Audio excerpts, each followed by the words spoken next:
So a CVI, or we refer to it as a complete vehicle inspection, is basically an overall health record of the vehicle. We go through it from top to bottom, belts, hoses, filters, to tires, to brakes, to suspension, we want to make sure your car's 100% on the road. Or if it's not, at least give you an idea on where the health of the situation is.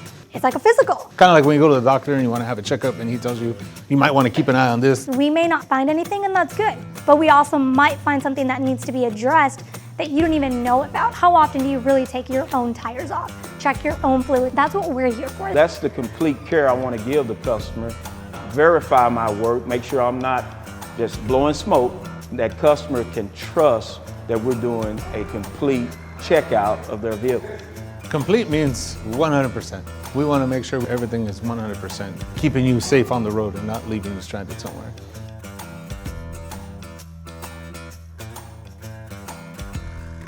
Everything between the bumpers.